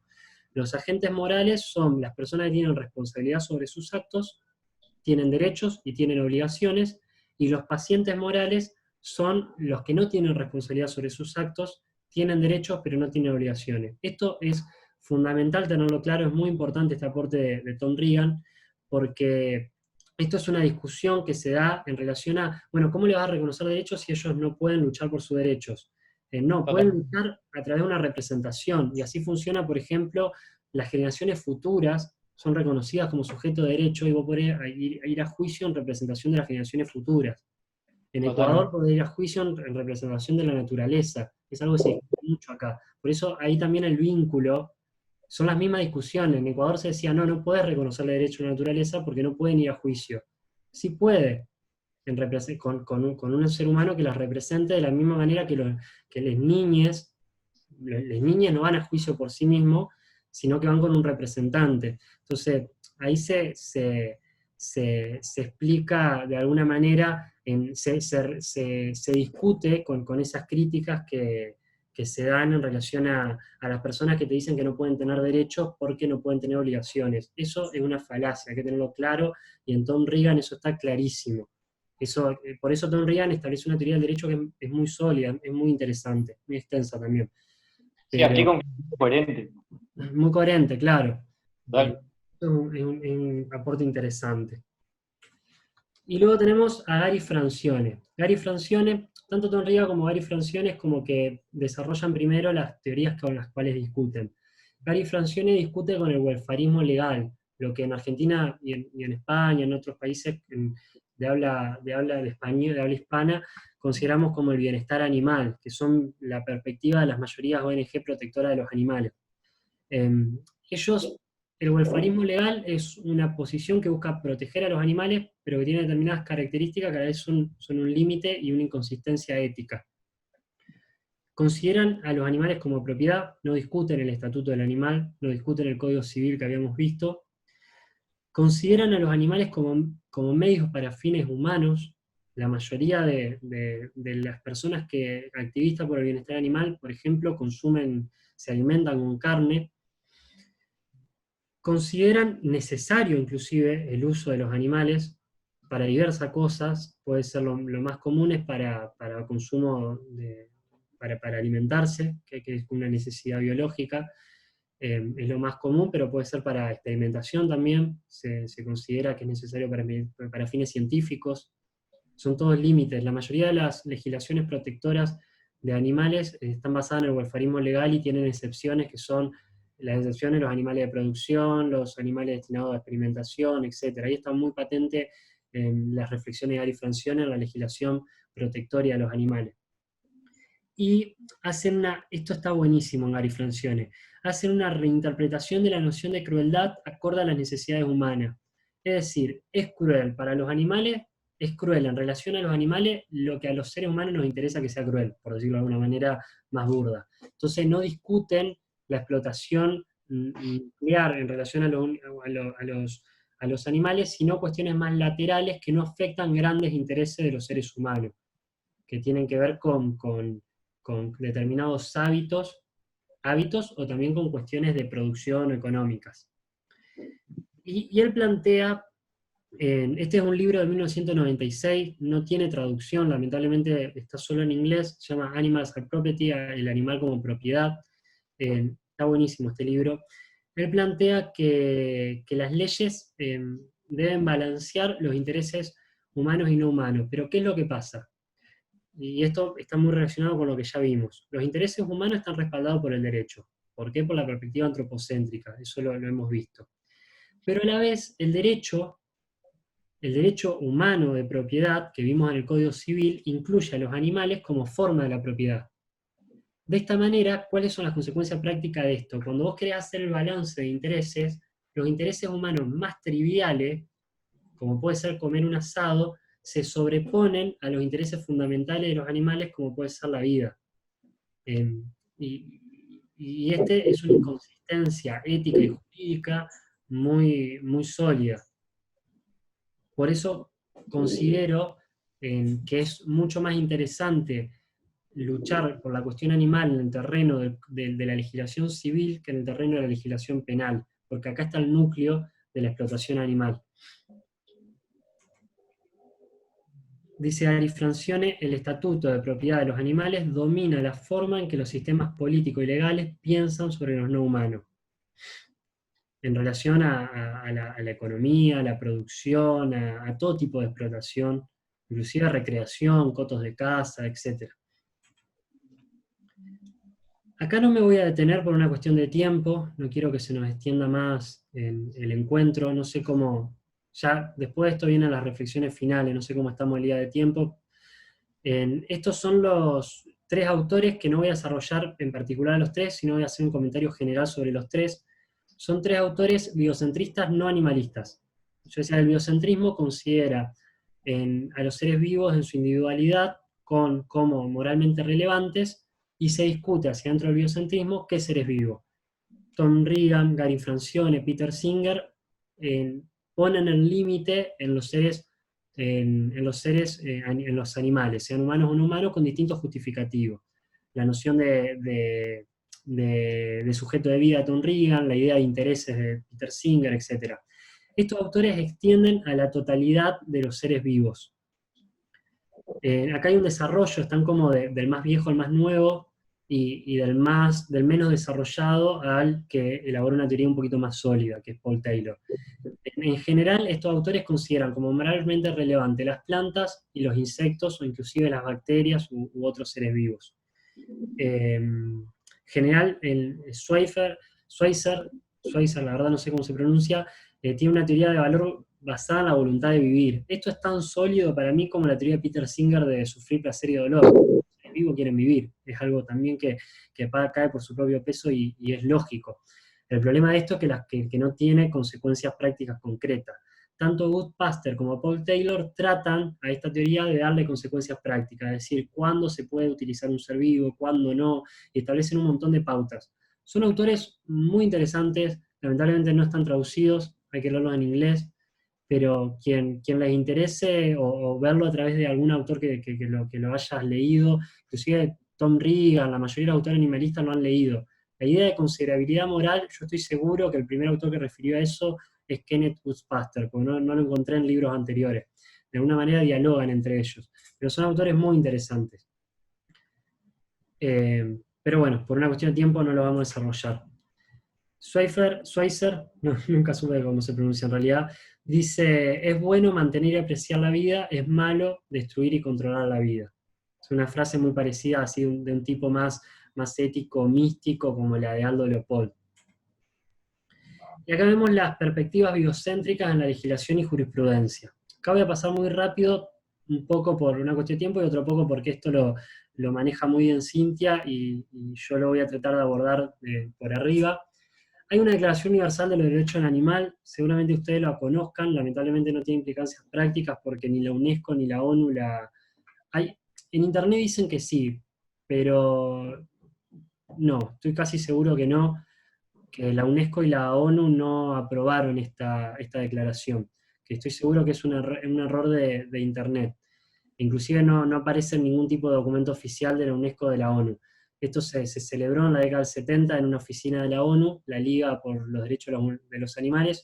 No sé si alguien conoce más la historia de esta declaración, pero bueno, a partir de ahí, de alguna manera esto lo pongo acá porque repercutió en un montón de legislación animalista. Hay mucha legislación, sobre todo en Europa, que utilizó los artículos de esta declaración y los reguló a nivel nacional o a nivel provincial, o a nivel local.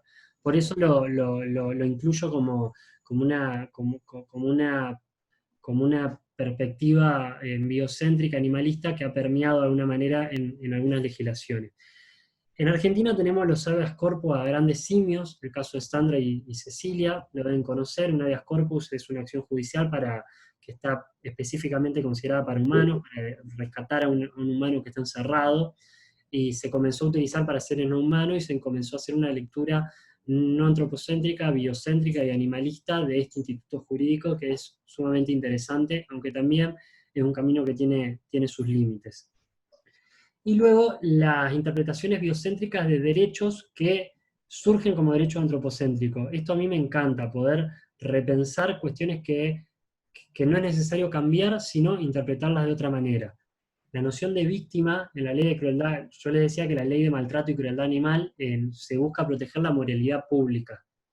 Raúl Zaffaroni, que lo deben conocer porque fue ministro de la Corte Suprema de Justicia, él dice que la noción de víctima, porque en derecho penal hay algo que se llama bien jurídico protegido. El bien jurídico protegido aquí sería la moralidad pública. Él dice que no. Dice que se protege específicamente a los animales en su condición de animales a través de la idea de la noción de víctima, que la víctima puede ser solo un sujeto. Entonces, de alguna manera, cuando la ley de maltrato animal refiere a los animales como víctima, de alguna manera los lleva a la categoría de sujeto. Esto es una interpretación de Zaffaroni y de la escuela de Zaffaroni, que esto ha llevado a causas judiciales, a fallos de discípulos de Zaffaroni, que son jueces, que han fallado de esta manera. Y por último, esto es algo que no se conoce, pero que me gusta difundirlo porque es interesante, lo que le comentaba Aníbal Falvo, el profesor de La Plata, que dice que los animales tendrían derecho a un ambiente sano en virtud de la noción de habitantes. No voy a repetir esto porque lo comentamos al principio. Bueno, como fueron muchos autores y muchas teorías, armamos este cuadro como para que ustedes puedan repasar y ver el esquema completo de los autores que vimos. Dentro de la ética ecológica hay tres grandes enfoques: el antropocentrismo, el biocentrismo y el ecocentrismo. Dentro del antropocentrismo tenemos el teológico, que considera moralmente a los seres que tienen alma inmortal, y esos solo son seres humanos. Y el antropocentrismo racionalista, que considera moralmente relevante solo a los seres humanos, pero por considerarlos seres con raciocinio, que es Descartes, Kant, Locke, Rousseau un poco, con un poquito menos quizás, y Hobbes. Luego, dentro del biocentrismo tenemos dos corrientes: la corriente que extiende la considerabilidad moral a todos los animales, sean humanos ni humanos, y ahí se inscribe la ética animal, Peter Singer, Tom Regan y Gary Francione; y la corriente que, por ponerle un nombre, que esto lo recupero de una autora animalista, fundadora de Animal Naturalist, que es una ONG con un perfil parecido, entiendo yo, al de Animal Libre en México. Ella los agrupa en los autores de la reverencia por la vida, le llama, que son Albert Schweitzer, Kenneth Kutzpaster, Paul Taylor, y que consideran moralmente relevante en su individualidad, de una orientación individualista, a todos los seres vivos. Y luego tenemos el ecocentrismo, que ahí está la ética de la tierra de Aldo Leopold, que después continúan otros autores como Beir Calicot, que considera moralmente relevantes a los ecosistemas o a las especies. Acá un paréntesis, Aldo Leopold considera moralmente relevante a la comunidad biótica. Ese concepto fue reemplazado y hoy se utiliza el concepto de ecosistema o de especies. Los autores que siguen a Leopold consideran que hay que reconocer el valor intrínseco no a los individuos, sino a las especies, y no a los integrantes de un ecosistema, sino al ecosistema como un todo interrelacionado y sistémico. Hay una orientación sistémica. Y Ernest Naes y los seguidores de la ecología profunda consideran, como los autores de la reverencia por la vida, moralmente relevante a todos los seres vivos, pero no en su individualidad, sino como parte de un todo interrelacionado. Tienen una orientación relacional. Esto es más o menos, dentro de lo que pudimos desarrollar, un repaso por todos los autores de la ética en relación a lo no humano. Tamara pregunta, ¿el sensocentrismo dónde entra? Y estaría dentro de la escuela de la ética animal del biocentrismo. Exactamente. El sensocentrismo es específicamente dentro de la ética animal. Entiendo yo, vuelvo a que no soy un especialista en ética animal, la teoría de Peter Singer, y que algo también recupera Gary Francione, no tanto Tom Regan. Porque la idea de sensocentrismo es una ética utilitarista, necesariamente. Y Tom Regan es crítico del utilitarismo. Ahora, refiriéndonos un poco a esto de las escuelas del biocentrismo, y que creo que hoy en día son, al menos desde mi perspectiva, quienes más nos nutren en los diferentes activismos. Después tenemos un poco de interrelación con otras, pero donde más a simple vista se ven. ¿Cómo fue el escenario para que en la década de 70, 80 y 90 se haya expandido de esta manera la teoría? ¿Qué considerás vos que se dio para que tengamos este cuerpo teórico en ese momento? La verdad que lo desconozco. En relación específicamente a lo animal, usted lo sabrá más que yo, pero tengo entendido que el boom es Liberación Animal de Peter Singer. En relación a la ética ecológica, a partir de la década del 70 comienzan a desarrollarse una serie de revistas especializadas de autores que se inscriben a la ética ecológica, y ahí empiezan a dialogar autores animalistas, a discutir más que dialogar, con autores ecocentristas y con autores biocentristas no animalistas, por decirlo. Ahí hay publicaciones de Good Pasteur, hay publicaciones de algunos autores animalistas, no me acuerdo ahora de quiénes, y hay publicaciones de autores ecocentristas en revistas especializadas. Lo que surge en la década del 70 es una ética de lo no humano. Yo le llamo ética ecológica porque en inglés es ética ambiental, pero en realidad, estrictamente hablando, es una ética de lo no humano. Y también, no sé si me queda un poco de tiempo, un poco para reflexionar, y esto también abre mucho al debate, sobre la cuestión de las críticas que se dan al ecocentrismo por parte del biocentrismo, y luego al biocentrismo por parte del ecocentrismo, y después ver cómo se pueden superar un poco estas tensiones. Crítica al ecocentrismo: hay una inexistencia de una justificación sólida para reconocer moralmente a los ecosistemas o a las especies. Esto sí lo tiene claramente Peter Singer, la capacidad de sentir placer y dolor. Hay un desplazamiento de los derechos individuales por los derechos del sistema. Esto está claro, ellos defienden, por ejemplo, la sacrificación de especies por el bienestar del sistema. Esto es muy importante y es una crítica muy sólida que hacen los animalistas. La considerabilidad moral recae sobre conceptos vagos. Es muy difícil definir conceptos como balance, equilibrio, integridad, y también entidades que son difíciles. Los mismos biólogos les cuesta mucho definir los límites de un ecosistema e inclusive los límites de las especies. Esto en teoría de la evolución es muy discutido. Y lo más importante es quién define la estabilidad de un ecosistema. Está claro que son los seres humanos. Entonces ahí entra otra crítica muy fuerte. Las tensiones que implica este enfoque con el enfoque ecocéntrico, con el enfoque biocéntrico, es que mantener la estabilidad de los ecosistemas implica vulnerar los intereses o los derechos, depende de dónde nos paramos, de los individuos que los habitan. Y las implicancias prácticas de estos enfoques tienen que ver con el control de poblaciones y la eliminación de especies consideradas invasoras. Y acá vemos lo que yo ya les planteé en relación a la ética de la tierra de Aldo Leopold. Podría haber una posición extrema, inclusive la hay hasta teorías que que plantean que el ser humano es una plaga, entonces de alguna manera hay que controlar la población de seres humanos.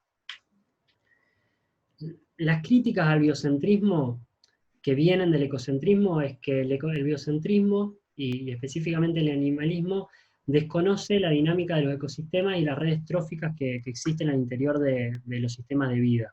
Y desconoce la interrelación de los seres vivos al considerar a todos los seres vivos en su individualidad, sin considerarlos anclados en determinados hábitats. Es una crítica que proviene también de la disciplina de la biodiversidad. Las tensiones que plantea el enfoque biocéntrico con el enfoque ecocéntrico es que proteger a los individuos podría conllevar a problemáticas, no tienen consideración, no tienen en consideración los efectos que eso produce en el ecosistema. Y esto tiene consecuencias prácticas concretas, que son las consecuencias de ecosistemas no deseadas de la protección de determinados individuos, sobre todo en hábitats naturales.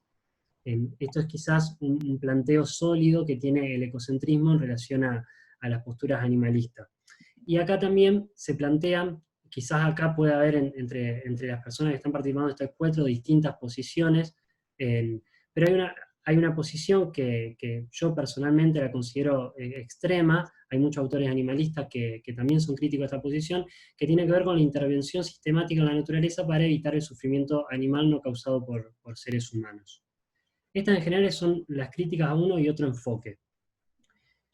Hay autores que enfatizan estas tensiones, que son, por ejemplo, en el terreno del animalismo, son autores como Oscar Horta y Katia Faria. Se hizo muy tarde, no quiero hacer mucho hincapié en estos autores, pero enfatizan en el plano ético que es incompatible una orientación individualista con una orientación sistémica. En el plano normativo plantean que es imposible reconocerle derechos a entidades naturales y a la vez derechos a los seres humanos, y en el plano social plantean que son incompatibles los movimientos ecologistas con los movimientos animalistas, por los motivos que habíamos visto. En función, juntan las críticas, y sobre todo estos autores, quienes se inscriben en las teorías animalistas, pero acá hay de los dos lados. Particularmente Oscar Horta toma las críticas que nosotros vimos del ecocentrismo, de los animalistas al ecocentrismo para plantear esto. Y luego hay otro grupo de autores que plantean la necesidad, a mí me interesaba cerrar con esto porque yo vengo más del activismo ecologista que del activismo animalista, y me interesa mucho tender puente entre estas dos perspectivas y nutrirme sobre todo de lo que tengan para aportar en quienes son activistas por los derechos de los animales. Entonces me inscribo más en este conjunto de autores, donde hay autores tanto ecologistas como animalistas. Yo a este encuentro traje más que nada autores animalistas, que proponen tender puentes entre el ecologismo y el animalismo. Entre ellos está Valerio Pócar, es un autor italiano, animalista, le escribió Los animales no humanos, hacia una sociología de los derechos, un libro hermoso, y Jorge Richman, que es muy conocido, un autor animalista español. Jorge Richman dice que esta para mí es la salida a estos dilemas. El individualismo, nosotros tenemos que tener un individualismo moral y un holismo ontológico. Es imposible reconocerle valor intrínseco a las entidades a las entidades sistémicas como lo ecosistema, por todas las críticas que marqué, que dificultan en ese reconocimiento. Y es una crítica de los animalistas que es válida. Entonces, valor intrínseco solo tendrían los individuos. Ahora bien, el animalismo también tiene que tener un holismo ontológico. Cuando hablamos de ontología hablamos de la realidad. Tiene que comprender que la realidad es necesariamente sistémica y no funciona como la suma de sus individuos. Y a partir de un individualismo moral y de un holismo ontológico se podrían confluir estos dos movimientos. Ahí está la cuestión de desmercantilización, no tengo tiempo para desarrollarlo, pero un poco hizo referencia, creo que Leandro en su momento, pero sí hablar de que en derecho estas tensiones éticas no son tan importantes, porque en derecho conviven una diversidad de derechos que se contraponen todo el tiempo. Entonces podría haber tranquilamente derechos colectivos, que pueden ser derechos de los ecosistemas y derechos de las comunidades, sean humanas o no humanas.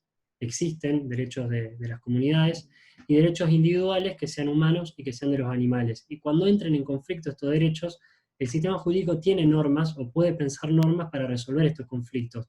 Y de esta manera se nutrirían todos los movimientos por el reconocimiento político, moral y ético de lo no humano, de los animales y de la naturaleza y de todos los seres vivos en general, y podría haber sistemas jurídicos coherentes que de alguna manera permitan compaginar todo este tipo de derechos. Para lograr esto es importantísimo desmercantilizar lo vivo, desmercantilizar a los seres humanos, a los animales, dejar de concebirlos como cosa y desmercantilizar también a la naturaleza, dejar de concebirla como un mero recurso.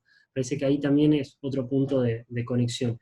Estas dos últimas diapositivas, sobre todo esta última, es una cuestión más personal que a mí me interesaba dejar para el debate por mi propia trayectoria como activista ambientalista y ecologista, y escuchar también de ustedes lo que tengan para aportar en ese sentido. Y cierro este encuentro con estas dos frases de Jorge Richman y de Valerio Pócar. Dice Jorge Richman: el ecologismo debe ser antiespecista y el animalismo debe adoptar una visión sistémica de la realidad. Y dice Valerio Pócar: la toma de conciencia de que la supervivencia de la especie humana está estrechamente relacionada con la supervivencia de las otras especies, sugiere e instaura una solidaridad necesaria con respecto al mundo viviente y a la naturaleza en general, superando cada residuo de antropocentrismo y de dualidad.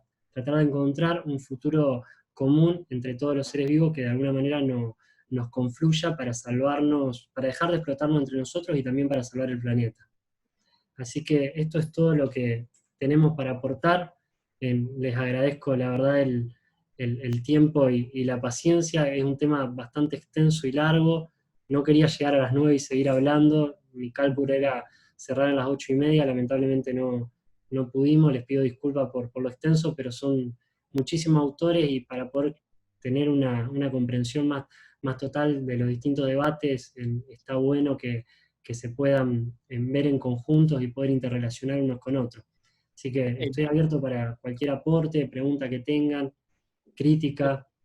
Es tan valioso lo que aportaste al final, Lean, esto de tener puentes en lo multidisciplinario y que estaremos arrastrados como de una tradición donde se separaba directamente la cuestión ambiental de la cuestión animal, y afortunadamente aparece esta corriente teórica que dice: no, pará, es completamente arbitrario marcar esta diferencia cuando al momento de la aplicabilidad práctica son coherentes, no son antagónicas, y tienen los mejores resultados prácticos. Totalmente. Sí, las tensiones éticas no dejan de ser reales. Yo leí a los autores que plantean la incompatibilidad absoluta y en un punto tienen razón en algunas cuestiones. Son autores que hay que leerlo, hay que leer a Oscar Horta, pero también hay que leer los otros autores que tratan de buscar algún tipo de confluencia en ese sentido, como Jorge Richman. Ahí hay algunos artículos que se dieron, sobre todo en España, sobre este tema. Son bastante interesantes. Vamos a tratar de que la presentación y la información detallada de los diferentes autores que se trabajaron en la presentación les pueda llegar a su correo electrónico. Sería además valioso que lo tengan a mano y que sea como un punto de partida, como decíamos al principio, de poder seguir estudiando en profundidad estas diferentes escuelas, que al final confluyen en lo que hoy llevamos adelante en los diferentes activismos. No conocía el biocentrismo, solo el sociocentrismo. Total. Ahí eso pueden encontrar personas que lo planteen de otra manera. En Latinoamérica, los autores latinoamericanos, sobre todo quienes están más inscritos en la cuestión de los derechos de la naturaleza, que es un tema que con Cintia trabajamos, inclusive nuestro tema es más los derechos de la naturaleza que los derechos de los animales. En ese ámbito se habla de biocentrismo de la forma en cual yo planteé acá el ecocentrismo. Yo considero que eso es un error terminológico. Yo acá recupero las distinciones de la década del 70, que es cuando surgieron todas estas teorías en esa revista y cuando surgieron también el pensamiento animalista, y por eso planteo el biocentrismo como una posición individualista y al animalismo en ese marco. Pero pueden encontrar otros autores, otras personas que lo planteen de otra manera. Eso, aclararlo porque pueden encontrarlo así también.